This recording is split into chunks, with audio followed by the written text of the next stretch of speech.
What's up guys, it's Nick and I'm here to kick off our brand new series, Be Rich. And I don't know if you've noticed the posters all across Discovery, but this is a church-wide series and I'm so excited that we're kicking it off right now. So I know some of you are wondering what's all the green behind me, but if you've been watching the vlogs, you know I've been buying trees and this is why. I've just always envisioned this beautiful forest for my room. I feel like Tarzan in here. So earlier this week I was talking to one of my old small group boys, Sebastian, and he was telling me all about how he misses elementary school birthday parties. And I mean, we were talking about when you're like 4 or 5 years old, because those were the best parties. And you know when you're young, it's essentially like a popularity contest who can get the most 5-year-olds to hang out at the house together. And like the parents aren't even throwing a party for the kid, they're just throwing the party to prove who's the best mom or dad. But we were talking about how one of the best moments is opening your gifts in front of everyone. And Sebastian was telling me about a specific party he had where this is what happened. All of his friends and some other random kids from elementary school were all hanging out together, and there he sees it. The biggest box. And everyone knows you always open the biggest box first. But he was telling me how this box was like the biggest box his 5-year-old eyes had ever seen. So he does what any kid would do. He sprints to the box and starts ripping off all of the wrapping paper, dives headfirst into this massive box, and lo and behold, inside this box, a toy boat. Toy boat, toy boat, toy boat, toy boat, toy boat, toy boat. I can't do it. Try it right now.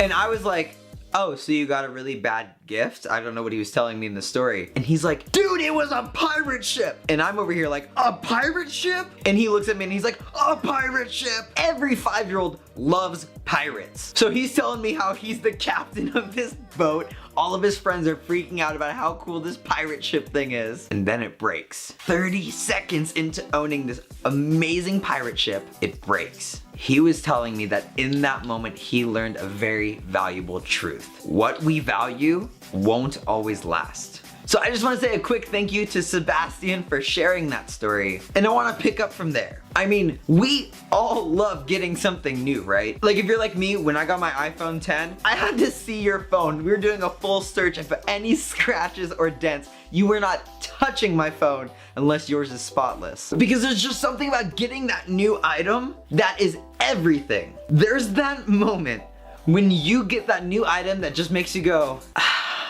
like that dramatic too. And usually like in front of someone, if you're like me, if I get something new, I'll just be like, hold up, one second. That feeling of getting something new can be addicting. Like when I got my Yeezys and everyone is freaking out about it. I mean, come on. Or when someone notices the new jacket you got your Gucci belt, you get what I'm saying? When you get something new, you love the feelings that come with it. Getting something new is exciting. Everyone knows this. Even if you're like me and you're not like a big surprise person, in that moment when you get something, there's a good feeling with it. But, there's a pretty big but on the screen. We also need to realize that seeking that getting something new high can be dangerous. I'm sure if you look at the people around you who have chased after that next big thing, really? My mini fridge is gonna talk back to me right now. You wanna go? Buzzing so loud. For the fridge one, you're gonna have to deal with the buzz. Like, I'm sure you've had that friend, or maybe it's even been you, that's just chased after something and it led them down the wrong path. Someone that got so addicted to buying the next big thing that it really caused some problems for them. Dude, why aren't you eating lunch? Spent all my money on V-Bucks. Fortnite's dead. I'm actually like $600 in debt. This is a low point for me. Or maybe it was something a little more dangerous than V-Bucks. Chasing after the next big thing, chasing after material things for that matter, can lead us down the wrong path. So in comes Jesus to save the day, as he so often does in our lives. Jesus, in a very, very famous teaching, shares all about this. If you guys haven't heard about the Sermon on the Mount, I found this little kid's version of the story that I'm gonna share with you guys, because this guy has like a really nice deep voice here. Let me just... He spent much of his time preaching, telling them stories, giving them advice, and helping them to understand God and his kingdom. One day, Jesus spoke to a large crowd of people while on the mountainside. This sermon, called the Sermon on the Mount, contains some of the most famous words that have ever been spoken. Okay. So in this sermon, Jesus is just sharing point after point to lead us to an amazing place in our lives. And he's saying these things so that we live better lives. He doesn't like just giving us a bunch of things we have to do. He knows that these things, if we listen to him, will change our lives for the better. Like, he wasn't just saying these things to lay down the law and teach us things. Like, he was saying these things because they're gonna make a difference in our lives. So, here's what my man Jesus says. Do not store up for yourselves treasures on earth where moth and rust destroy. I'm a little upset. I feel like we just missed the cutoff for moth memes. I feel like they would be all over the screen right now, but I can't because they're outdated. And where thieves break in and steal. I don't know about you guys, but if you've ever had something stolen from you, it's like the worst. Or if you're getting ready for a wedding or prom and a moth literally eats your clothing, also one of the worst experiences of all time. When you don't have enough time to go buy a new suit. There's not enough moth insurance in my life. But store up for yourselves treasures in heaven where moth and rust do not destroy and where thieves do not break in and steal. For where your treasure is, there your heart will be also. And now it might seem like Jesus is going full hippie right now and being like, all right, man, you don't need real things. The only things that matter are what's in here. And I will not confirm or deny Jesus hippie, but what I will say is that he was not saying that worldly possessions are all bad. He's not saying that I can't have these awesome plants behind me. All he's saying is there are two trains of thought. The things that are on this earth and the things that we will have in heaven. There are ones that will last us eternity, and then there are things that will not. Moths will attack your real life closet, but your heavenly closet will have no moth, no thieves. Duh. Like, I hope that's up on the screen right now in front of my face to this moment. Duh. A lot of us have heard this before. This isn't news. This isn't the first time a church has ever said, like, your worldly things don't matter. Get rid of them. But that's not what Jesus is saying here necessarily. And he's not saying it's easy, but like, we know my Yeezys will become scuffed. And I'm sure it'll be one of you who does it.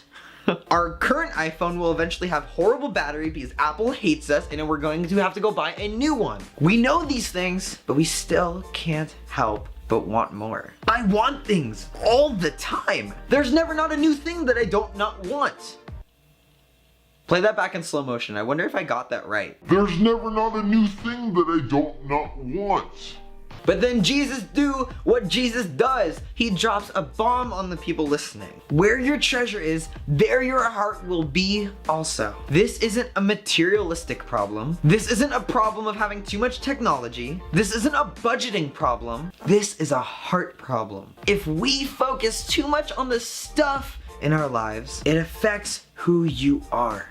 Your innermost being, your heart. Your heart follows what you value the most. Catch that, your heart follows what you value the most. And to just follow Jesus' analogy just a little bit further, if your heart follows something that's gonna rust and rot, your heart will begin to rust and rot. It will be destroyed. And Jesus uses this language because it's supposed to sound dark. It's supposed to be hard to hear. I mean, look at this rusty car. There's holes in this thing. There are holes in this car. And that's because rust corrodes, it destroys. If your heart is following things that will rust, that will wither away, that's what your heart is gonna start looking like. And don't you dare try to tell me that that's not true. How many times have you felt there's like a hole in your heart that's missing something, and your response was, if I had that, I'd be happy. Oh, that's the thing that will totally just make me feel like I have it. Oh, I know I have stuff,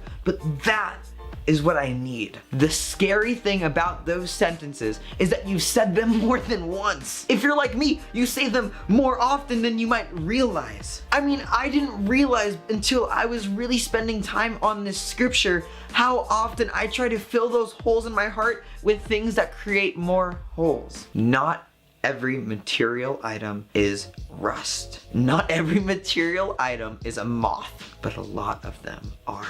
And the scary thing is, a rusty thing can get replaced. And that's what we do. When the first thing rusts and we realize we need to move on to something better, we go buy the next thing. But our heart cannot be replaced. We only have one shot at this life. Do you really want a rusty heart? And I know this sounds kind of dark and strange to be hearing, especially if this is one of your first times in this room. You got this dude coming up on screen and he's like, do you want your heart rusted? Hopefully I'm not coming across like some angry drill sergeant telling you how to live your life. Hopefully you guys realize that I'm sharing this from my own experiences and that I have tried so hard to find joy in things that are just causing me to want more. It's like food past its best by date. The food gets like moldy. It's gross. You got like flies swarming in. But the same thing happens to us, and Jesus knows this, and honestly, a lot of us actually know this already too. So many of our things are on a ticking time clock that if we don't enjoy this product to the fullest by this time,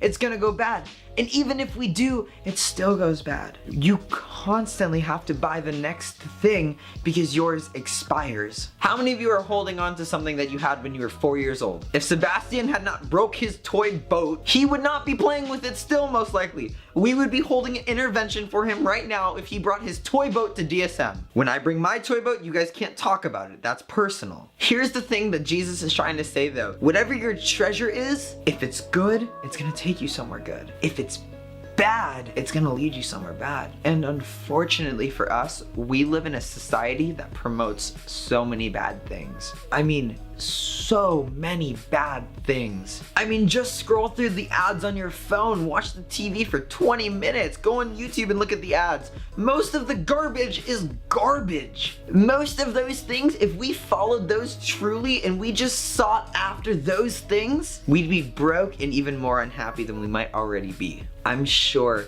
you've had people in your life affected by bad things that led them down a bad path because those bad things were their treasure. So what I want us to walk away with from this video is just a question, honestly. Are you happy with the things that your heart is following? Because honestly, when I assess that for myself, the answer isn't 100% yes. If I'm being really honest, that answer is probably more no than yes. But I want you guys to get to the bottom of that during group time. I want you guys to explore this. I want you guys to talk about, are you following the right things? Because your heart follows what you value the most. For these next few weeks of Be Rich, we're gonna be proactive in knowing that the things that we're valuing are leading our hearts in the right place. We're making sure that the things that we value are not rusting or decaying. We wanna make sure that we're following things that are gonna last a lifetime. So we want to make sure that you guys have plenty of time in groups today to discuss this. But before you go, I want you guys to answer this question right now, out loud. I want you guys to answer this question. Hypothetically, you just got a pizza delivered last night. How many days is that pizza still okay to eat? No, I'm not asking for me. Come up and talk to me, please. I actually do need to know the answer to this question. I have pizza in my fridge. All right, you guys can go to group.